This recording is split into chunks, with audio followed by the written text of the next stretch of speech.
In a world filled with opinions, from heads of state to the kids on the corner, will you have the courage to accept you for who you are, no matter what they say? Welcome to Havilah and Friends. I'm Havilah Malone, and every week I'm bringing you the absolute best and my friends, people who are amazing, inspirational speakers, mindfulness teachers, celebrities, and so much more, who talk about and share their stories that matter to you. And today we're talking about something that is I'm super passionate about, and that's really close and dear to my heart. And that's around the subject of self-image, identity, and beauty. And today I have a phenomenal woman who is joining us for this conversation. And she is actually a 4-time best-selling author. She has been featured on numerous television channels and stations around the country.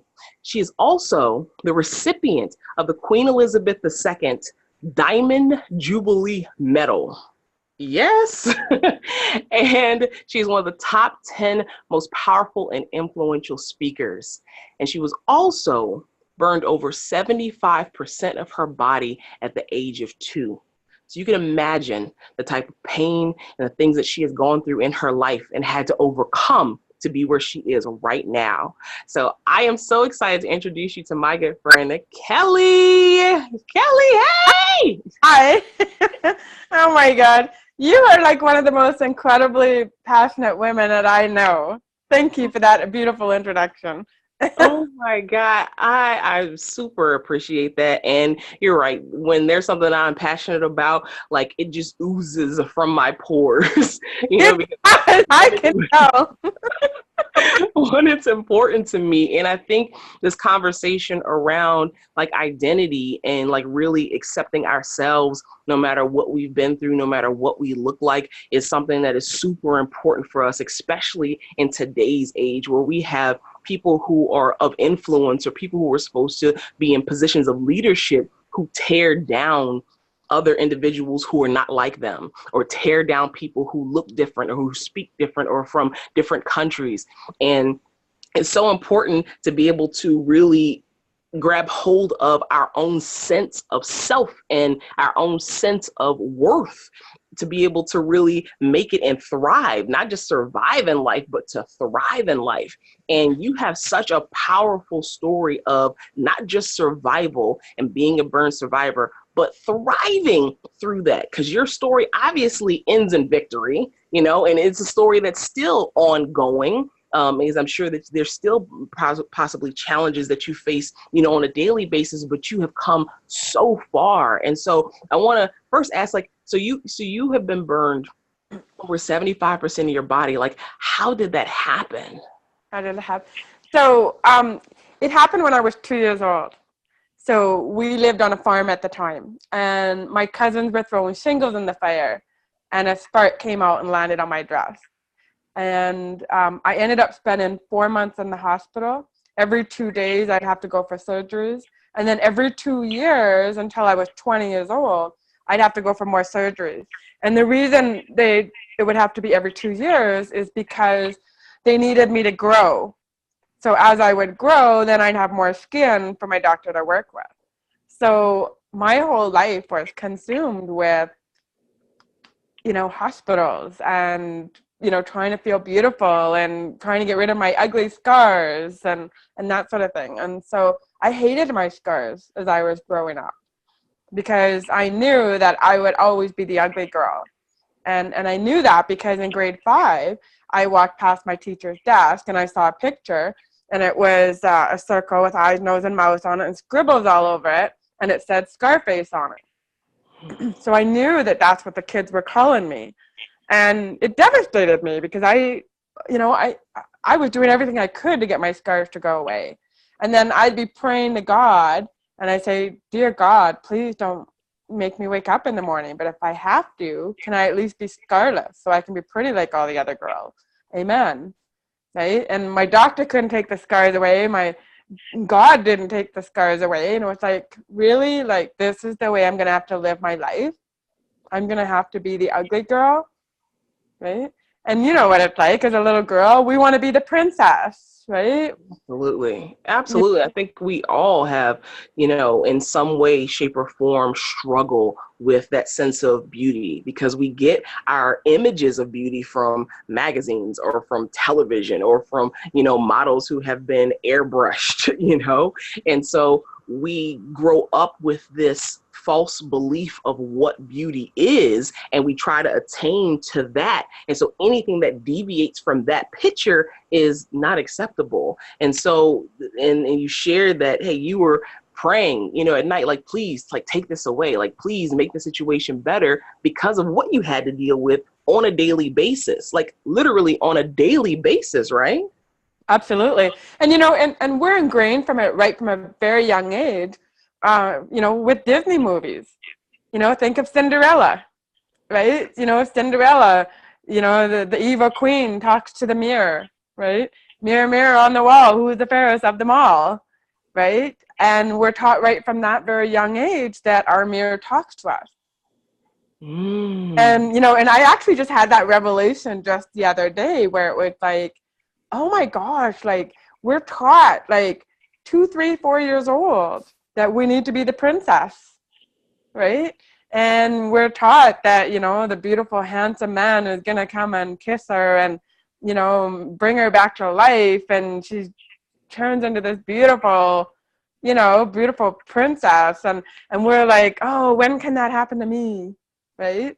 And that's what my thing was. And I knew I would never get to be that beautiful princess because I was going for surgeries. My scars weren't disappearing. My God wasn't going to make my scars disappear. You know, I never had that dream, right? That I would ever get married and get to wear that beautiful long dress and, you know, all that sort of thing. So, Mhm. And, you know, and it's so interesting that you bring up about Disney movies because, like, I'm a huge Disney fan. I know, and I love And Disney movies. I know, right? Like I love the and but it's so interesting from different perspectives and the storylines or even the messages that are sometimes in those stories, how they can be perceived in different ways, you know? So because you brought up a great point and made me start thinking about, you know, yeah, she goes to this mirror and she's searching for like mirror, mirror on the wall, who's the fairest of them all? And she's looking for this external beauty. But in the end, we find that, hey, is not you, and the things that you're doing to be able to get it really end up being your downfall in the end. Like, I think one of my favorite Disney movies was The Little Mermaid, and it was because like she was in this awkward place, and I felt like growing up being in a very awkward place of, you know, hey, for me, like she was like this bridge builder and she had these aspirations of being a part of this other world that she wasn't, and she didn't feel appreciated and good enough in her own world, and then she ended up like kind of stepping into that place of power. So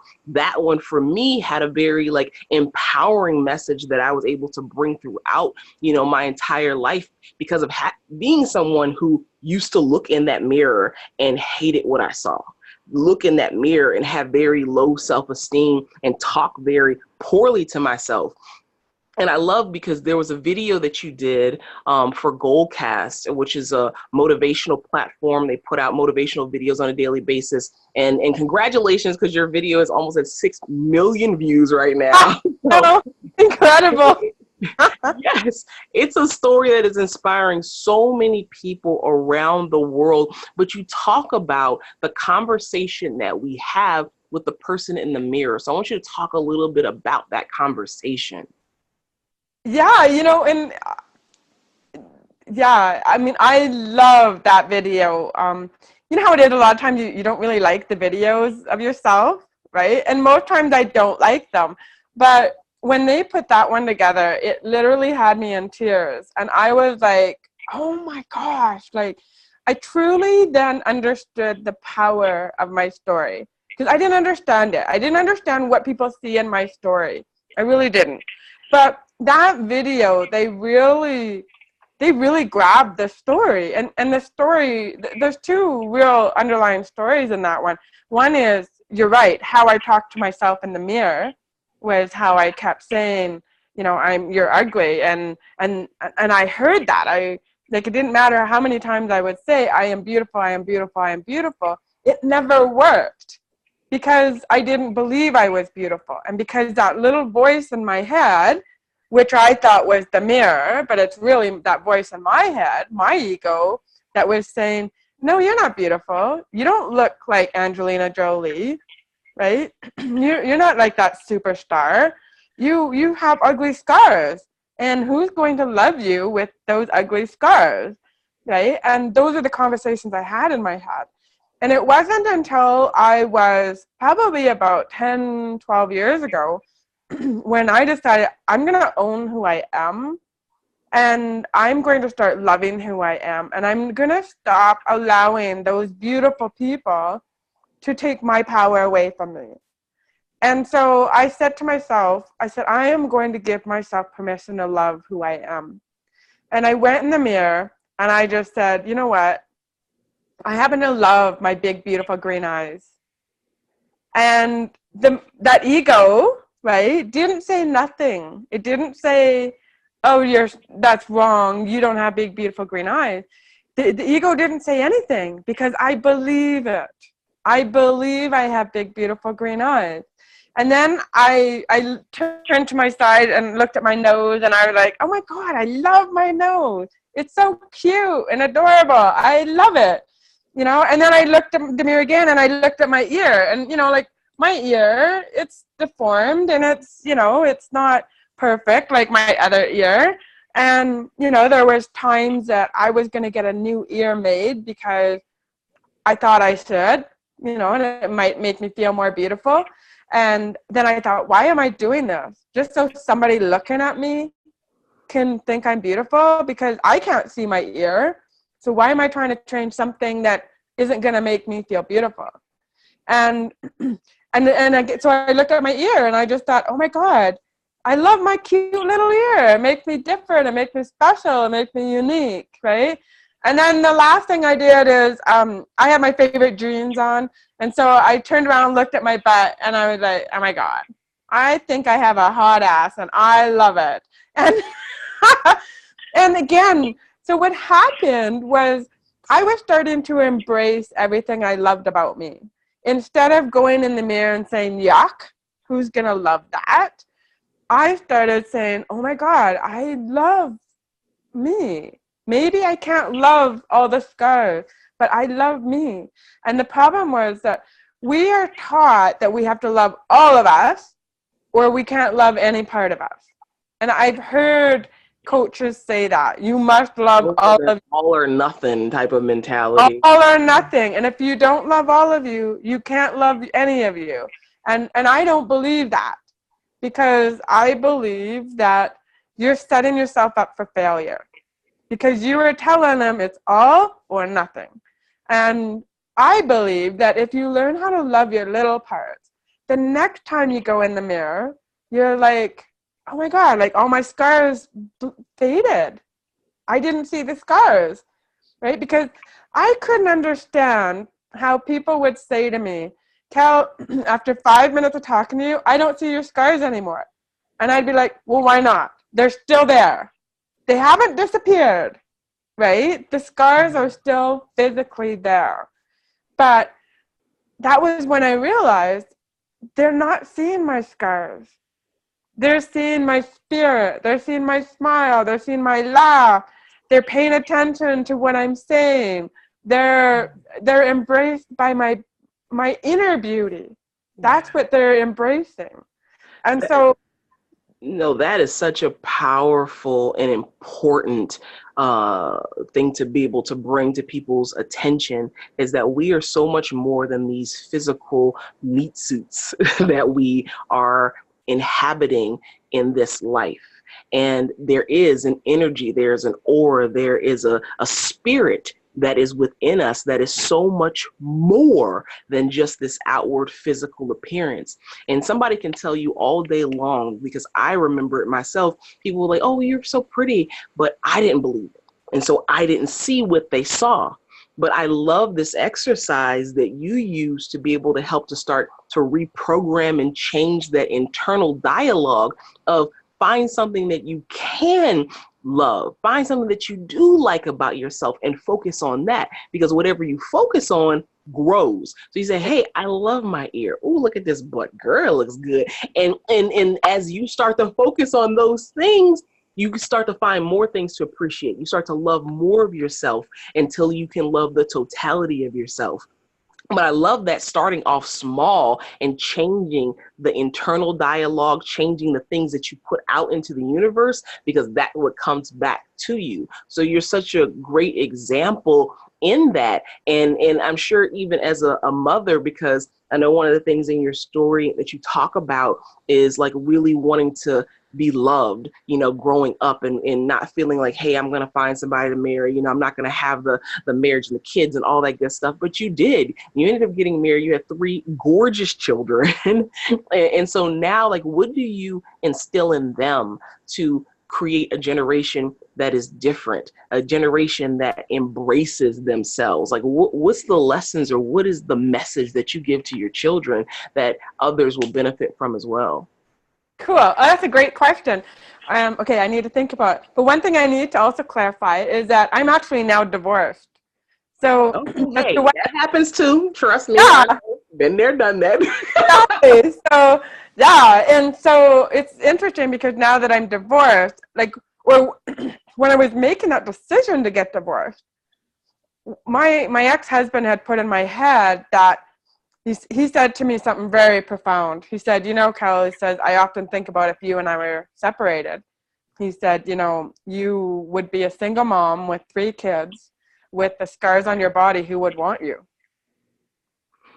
I know, right? I can just feel it. I know. I'm like, I know. And he was really drunk that time, and I was just like, oh, so now you're my hero. The only reason you're with me is because no other man's going to want me. And so I had to really think about that. Okay, so maybe no other man's going to want me. I don't believe that, but whatever. I had to make that decision. Am I going to stay in a marriage with that man who, because nobody's going to want me, or am I going to still take that leap and end my marriage, even though no other man might want me, right? And I had to fight with that. Like, you have an option, right? You can stay in this marriage, it's toxic, or you can get out of this marriage and, you know, with the hope that you're going to find somebody else. Or not. Maybe I'm going to decide I want to be single, right? So, but getting back to your other question, what are and even to that, first of all, congratulations. And I so honor you for being able to stand in your own power and self-worth, because so often women, especially, and men as well, will stay in disempowering and toxic relationships because they feel like, well, at least I have something, and something is better than nothing, so I'll just settle for good enough. And that's not good enough. And for you to have had the courage to be able to say, you know what, I don't know what's on the other side of this decision. I know what I'm in now, and this is uncomfortable, and I'm willing to face some more discomfort if that's what's going to come to me by leaving a situation that is no longer good for me. And so I truly honor you.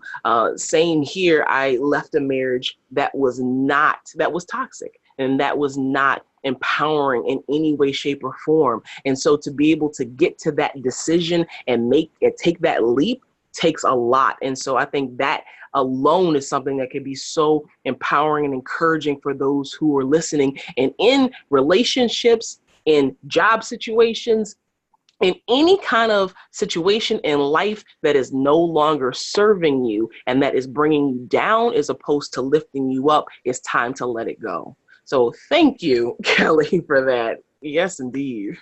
I totally agree with you about that too. Too many people stay in toxic relationships, whether it's marriages or jobs or whatever.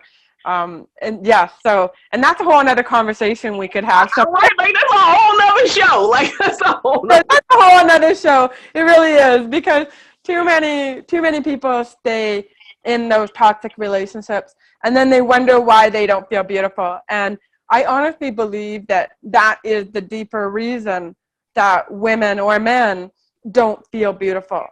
is because when they look in the mirror, they they're really seeing all the mistakes they're making in life, right? They're seeing that maybe they're having an affair on their spouse, or maybe they're taking prescription drugs and they're lying to their family, or maybe they're an alcoholic, or maybe whatever. I mean, there's deeper reasons that people are not feeling beautiful, and most times it's nothing to do with what they look like.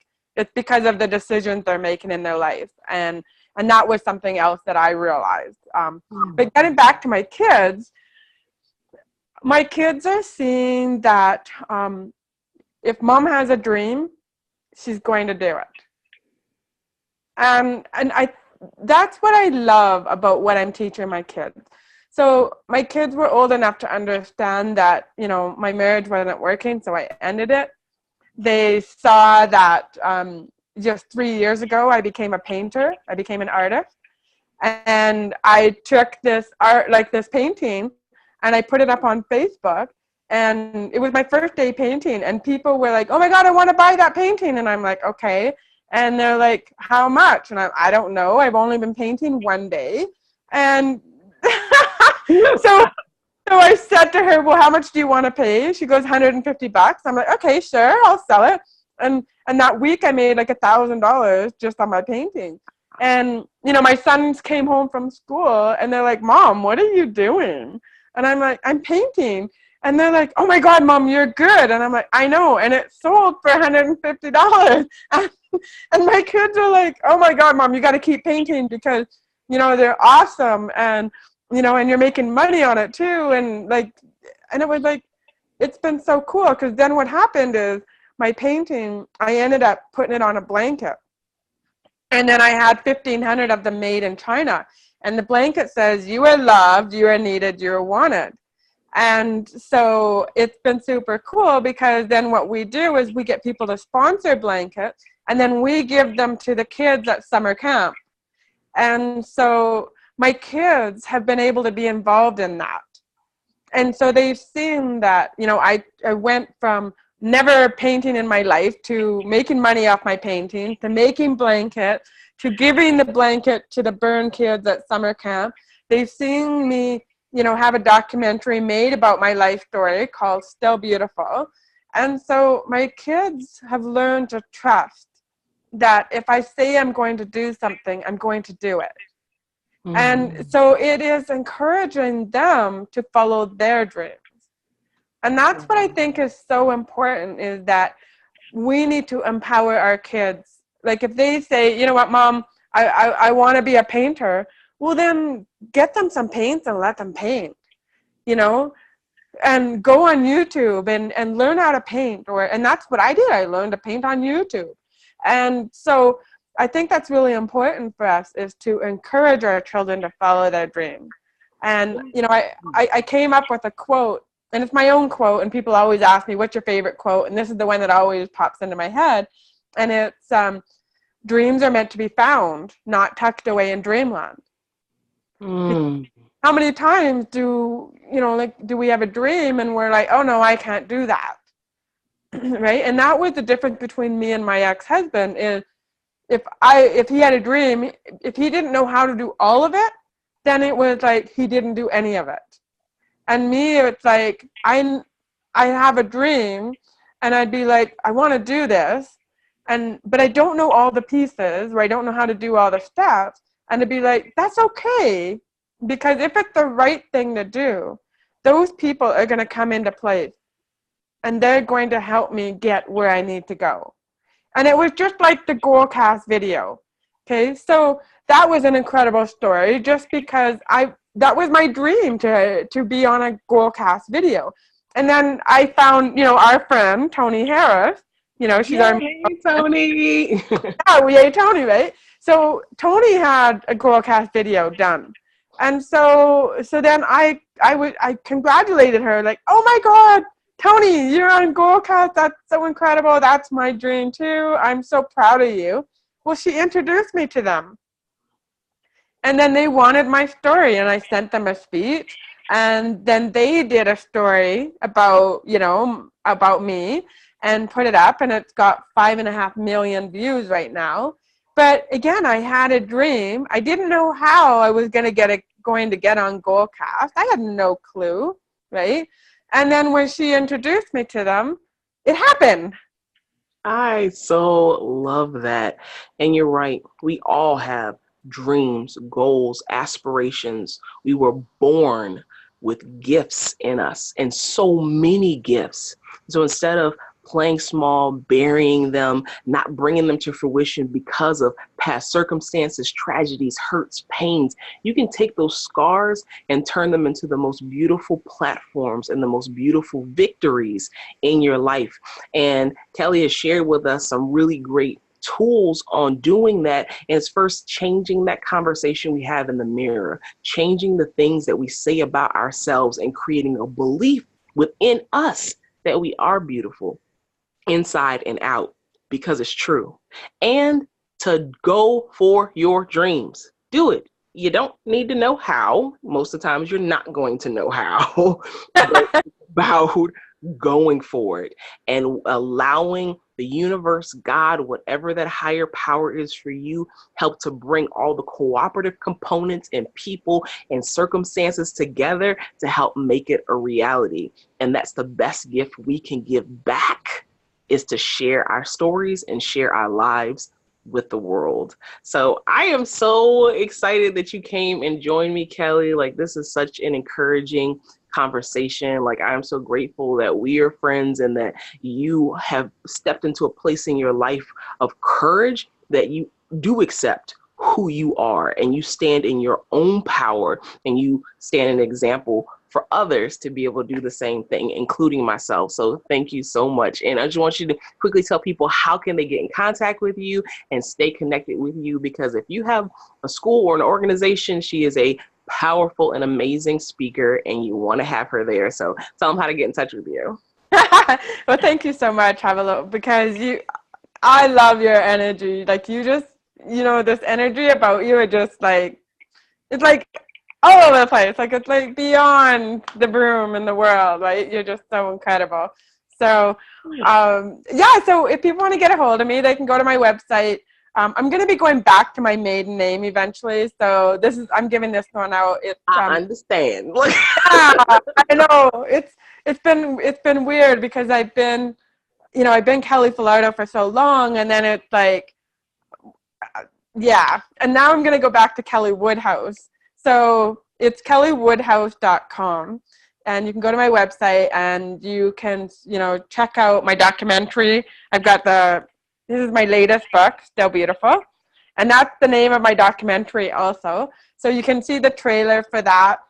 Go to goalcast.com if you want to see my video, and it's called something about the mirror. What did they call it? And we're going to put a link to the Goalcast video below this video so that you'll be able to check it out, because it's really cool. You'll want to see it. Yeah, awesome. So, so that is so super awesome. And I'm excited about, sharing my story with your audience, and definitely I'm looking for more places to speak at. And I'm actually coming to Kentucky in March. So I'm really excited about that. There's a big women's conference, 500 people at that conference. And so it sounds like it's going to be super amazing. So yes, that's how you can get a hold of me, kellywoodhouse.com. Oh, and if you go to my website, you can get my book. It's 7 Ways to Embrace the Real You. You get that one for free. So. Awesome. And free gifts. Hello. Don't you love that? And thank you so much for coming on and sharing your story. When we share our stories, then we all get to live, learn, and love a little bit more. So I'm Havilah Malone. You can keep up with the series Havilah and Friends on Facebook and YouTube at Havilah Malone. Thanks so much for tuning in, and we'll see you next week. Have a good one.